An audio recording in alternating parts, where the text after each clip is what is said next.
नमस्कार, आप देख रहे हैं हेडलाइंस न्यूज। दिन भर की ताज़ा खबरों के लिए अभी सब्सक्राइब करें, साथ में बेल आइकन भी प्रेस कर लें। खबरों में आगे बढ़ने से पहले वीडियो को लाइक जरूर करें और अपने दोस्तों के साथ ज्यादा से ज्यादा शेयर करें। और आप किस शहर से न्यूज को देख रहे हैं, कमेंट में जरूर लिखें। पूर्णिया के चर्चित प्रभात गुप्ता हत्याकांड मामले में केंद्रीय गृह राज्य मंत्री अजय मिश्रा टेनी को बड़ा झटका लगा है। सुप्रीम कोर्ट ने शुक्रवार को टेनी के किसी ट्रांसफर की अर्जी खारिज कर दी। अजय मिश्रा टेनी ने प्रभात गुप्ता हत्याकांड मामले को इलाहाबाद हाई कोर्ट की मुख्य पीठ को स्थानांतरित करने की याचिका दायर की। हालांकि सुप्रीम कोर्ट ने इस याचिका को खारिज कर दिया है। मामले की सुनवाई लखनऊ बेंच में चल रही है। सुप्रीम कोर्ट ने कहा है कि प्रभात हत्याकांड की सुनवाई इलाहाबाद हाई कोर्ट की लखनऊ बेंच में ही होगी। इलाहाबाद उच्च न्यायालय से यह अपील खारिज होने के बाद टेनी ने सुप्रीम कोर्ट में विशेष अनुमति याचिका दाखिल की थी, जिस पर कोर्ट ने यह फैसला दिया है। अगर आपने लंबे वक्त से पुराना फोन अपग्रेड नहीं किया और व्हाट्सएप इस्तेमाल कर रहे हैं तो आपके लिए बुरी खबर है। सामने आया है कि दिवाली के बाद पुराने आईफोन मॉडल में व्हाट्सएप काम करना बंद कर देगा। ऐसे में यूजर्स के पास iOS को लेटेस्ट वर्जन अपडेट करने या फिर अपना डिवाइस अपग्रेड करने का विकल्प होगा। पुराना एप्पल डिवाइस अपग्रेड न करने की स्थिति में आप मैसेजिंग ऐप का एक्सेस खो सकते हैं। हालांकि ऐसा केवल अकाउंटेड आईफोन मॉडल के साथ ही होगा। कंपनी ने बताया iOS 10 और iOS 11 पर काम करने वाले आईफोन मॉडल पर व्हाट्सएप के लिए सपोर्ट खत्म हो रहा है। यह बदलाव 24 अक्टूबर से लागू होने जा रहा है।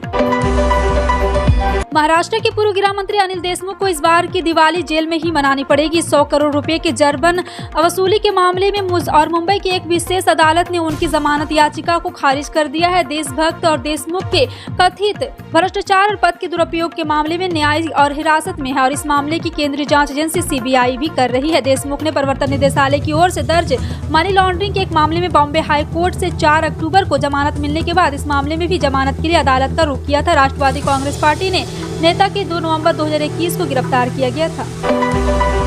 चुनावी रणनीतिकार प्रशांत किशोर इन दिनों बिहार की यात्रा कर रहे हैं। वो राजनीतिक बहस छोड़कर खबरों में बने रहने की कला जानते हैं। उन्होंने एक बार फिर ऐसे ही किया है। पीके ने मुख्यमंत्री नीतीश कुमार को लेकर ऐसा बयान दिया है। राज्य की सारी प्रमुख पार्टियां के नेता उस पर बहस करने लगे। दरअसल पीके ने गुरुवार को कहा कि मुख्यमंत्री नीतीश कुमार महागठबंधन के छोड़ भाजपा नेतृत्व वाले राष्ट्रीय जनतांत्रिक में वापसी कर सकते हैं। प्रधानमंत्री नरेंद्र मोदी उत्तराखंड के दौरे पर है। पीएम मोदी बद्रीनाथ धाम में पूजा अर्चना करने के बाद भारत चीन सीमा से सटे माना गांव पहुंचे। यहां उन्होंने माना गांव में जनसभा को संबोधित किया। यहां पीएम मोदी ने कहा है कि माना गांव भारत के अंतिम गांव के रूप में जाना जाता है। अब मेरे लिए देश की सीमा पर बसा हर गाँव पहला गाँव है। पीएम मोदी ने कहा है कि देश की सीमा पर बसे ये गाँव हमारे देश के सशक्त प्रहरी है। साथ ही उन्होंने यात्रियों से भी अपील की है कि पीएम मोदी ने आगे कहा है कि मैं सभी 130 करोड़ देशवासियों को हिंदुस्तान के उस गाँव को बता रहा हूँ जो चीन की सीमा पर रखवाली करने वाले इस गांव से बोल रहा हूं। पंजाब की भगवंत मान सरकार ने शुक्रवार को बड़ा फैसला लिया है। राज्य के रिटायर्ड कर्मचारियों को दिवाली का गिफ्ट देते हुए पुरानी पेंशन स्कीम की बहाली कर दी है। इस तरह राज्य के रिटायर हो चुके कर्मचारियों को अब पुरानी पेंशन दी जाएगी। यह फैसला राज्य के लाखों पूर्व कर्मचारियों के लिए आर्थिक रूप से फायदेमंद होने वाला है। और आपको बता दें, मुख्यमंत्री मान के नेतृत्व में हुई कैबिनेट बैठक में कई अहम फैसले भी लिए गए। मुख्यमंत्री ने बताया कि धार्मिक ग्रंथ को ले जाने वाले वाहनों को टैक्स से छूट देने का निर्णय को मंजूरी दे दिया है। यूक्रेन में बीते 8 सालों से चल रहा रूसी हमला क्या अब जल प्रलय में तब्दील हो सकता है? यूक्रेन के राष्ट्रपति व्लादिमीर जेलेंस्की एक बयान के बाद एक कयास लगाए जा रहे हैं। उनका कहना है कि रूस की ओर से उसके सबसे बड़े हाइड्रोक्लोरिक डैम पर हमले की तैयारी की जा रही है।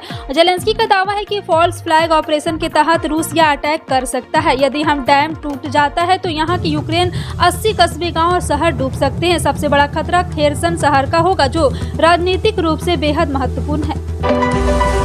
केंद्र सरकार ने जीवन सुगमता सुनिश्चित करने के लिए करीब 500 नियमों और प्रक्रियाओं को आसान बनाया। इसके साथ ही देश में जारी स्वच्छता अभियान के तहत कबाड़ बेचकर 250 करोड़ रुपए से अधिक का राजस्व प्राप्त किया है। सीनियर नौकरशाह वी श्रीनिवास ने शुक्रवार को यह जानकारी दी। उन्होंने बताया कि करीब 3 लाख जन शिकायतों को हल बयान के तहत निकाला गया है। प्रशासनिक सुधार और जन शिकायत विभाग के सचिव श्रीनिवास ने कहा है कि इनमें से 4500 जन शिकायत कैदियों से जुड़ी थी। उन्होंने कहा कि यह अभियान विशाल और विस्तृत है।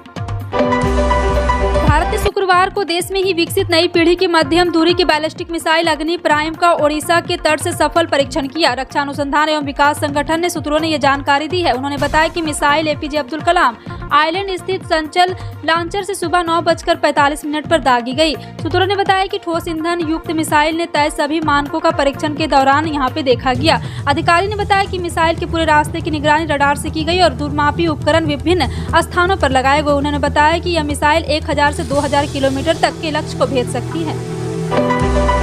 2 वर्षों के बाद ये पहली दिवाली है जो बिना कोरोना बंदिशों के मनाया जा रहा है। इसके चलते बाजार में बेहद रौनक भी है, लेकिन इस दिवाली महंगाई के मार दिवाली मानने के लोगों के उत्साह पर पानी फेरने का काम कर रही। दिवाली साल में एक बार ही आता है, इसलिए महंगाई के बावजूद लोगों को खरीदारी करनी पड़ी, लेकिन इससे लोगों के घर का बजट भी बिगड़ रहा है।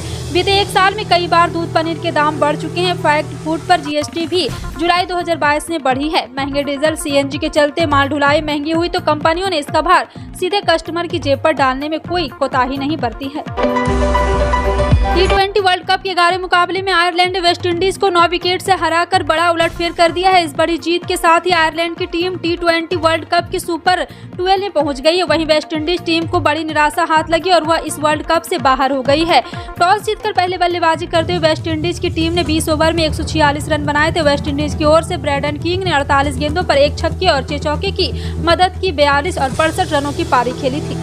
पूरे देश में दिवाली को लेकर काफी उत्साह देखा जा रहा है। हर जगह रोशनी की जगमगाहट शुरू हो गई तो कई अब खरीदारी भी शुरू हो गई है। कोरोना के 2.5 साल बाद इस साल देश में दीपावली बड़े उत्साह के साथ मनाया जा रहा है। ऐसे में हिंदुओं के आस्था वाले प्रभु श्री राम जन्मभूमि अयोध्या में भी दीपावली की तैयारियां बड़े जोरों शोरों से हो रही है। जी हाँ, हर साल दीपावली के पर्व पर दीपोत्सव बड़े उत्साह के साथ बड़े पैमाने पर मनाया जाता है। ऐसे में न्यूज एजेंसी NI ने अपने ट्विटर हैंडल पर अयोध्या में चल रहे दीपोत्सव की कुछ तस्वीरें भी साझा की हैं। बड़ी खबर के अनुसार PDP अध्यक्ष महबूबा मुफ्ती को सरकारी बंगला खाली करने का अब नोटिस दिया गया है। हालांकि PDP प्रमुख महबूबा मुफ्ती को एक वैकल्पिक बंगला का पेशकश भी दिया गया है। मामले पर जम्मू कश्मीर के पूर्व मुख्यमंत्री ने कहा है कि फेयर व्यू से बेदखल करने का नोटिस उन्हें कुछ दिन पहले दिया गया था। उन्हें यह भी कहा गया कि मेरे पास ऐसी जगह नहीं जहाँ मैं रह सकूँ, इसलिए मुझे निर्णय लेने से पहले अपनी कानूनी टीम से परामर्श भी करना होगा। केंद्रीय अप्रत्यक्ष और सीमा शुल्क बोर्ड ने सितंबर महीने के लिए वस्तु और सेवा कर रिटर्न भरने की समय सीमा 1 दिन बढ़ाकर 21 अक्टूबर कर दी है। गुरुवार को जीएसटी पोर्टल के धीमे काम करने में टैक्स पेयर को परेशानी का सामना करना पड़ा था। कुछ टैक्स पेयर के लिए मासिक जीएसटी रिटर्न करने की आखिरी तारीख 20 अक्टूबर थी। पोर्टल के धीमे चलने पर CBIC ने कहा है कि समय सीमा बढ़ाने पर विचार किया जा रहा है। पंजाब सरकार की शुक्रवार को हुई कैबिनेट बैठक में सरकारी नौकरी को लेकर बड़ा ऐलान किया गया। अब इस नए ऐलान के बाद राज्य के युवाओं के लिए सरकारी नौकरी पाना आसान होने वाला है। दरअसल अब पंजाब के रहने वाले युवाओं को सरकारी नौकरी में प्राथमिकता दी जाएगी। इसके लिए भर्ती के नियमों में बदलाव किया गया है। नियमों के बदले जाने के बाद राज्य में एक बड़ी आबादी को फायदा मिलने वाला है जो सालों में सरकारी नौकरी के लिए तैयारी कर रही है। इस युवाओं के पास अब अपने ही प्रदेश में नौकरी पाना आसान हो जाएगा। कैबिनेट बैठक में फैसला लिया गया, पंजाब के रहने वाले युवाओं को सरकारी नौकरी देने में प्राथमिकता दी जाएगी।